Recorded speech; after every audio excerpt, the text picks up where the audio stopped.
The first day of the Virginia General Assembly session is usually mostly ceremonial.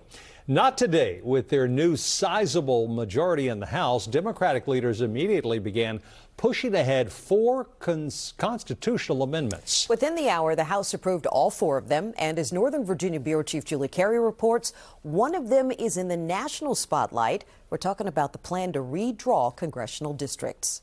As a member of the Virginia House of Delegates,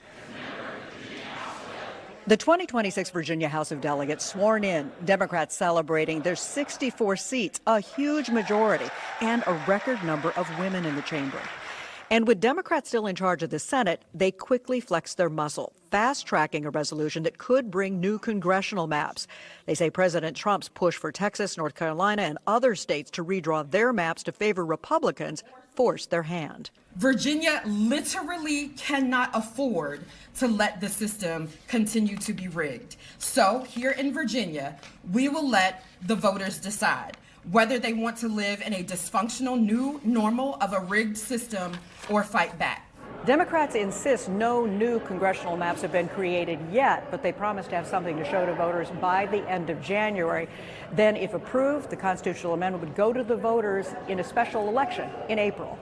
Republicans recognizing they don't have the numbers to stop the measure, hoping voters reject the plan. I think it's going to ruin what we call the Virginia way. I mean, you know, anytime you have one-party rule, you have policies that often go into place that are not the greatest policies out there. But affordability, bringing down costs, remains Democrats' chief focus. People want us to bring down the cost of gas and groceries, housing, and health care. And so we're on a mission to do just that. Before the gavel fell, lawmakers were visited by both the governor and governor-elect. News 4's camera capturing the unusual moments. I'm doing the rounds at the caucus meetings to say hello to everybody. Democrat Abigail Spanberger, who will be sworn in Saturday, stopping into both Democratic and Republican caucus meetings, earning applause in both.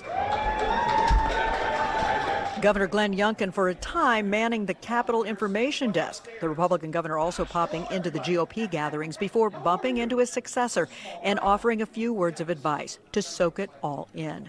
4 years at the beginning of 4 years seems like a long time. And at the end of 4 years, it seems like the blink of an eye. And so, thank you. Wish you the best of that. Thank you. Good. Thanks, everybody. I'm going over here. In Richmond, Virginia, I'm Julie Carey, News 4. The other 3 constitutional amendments would go before voters in November's election. They include a marriage equality measure and a constitutional amendment to protect reproductive rights. The Senate is expected to take its final votes on the resolutions this Friday.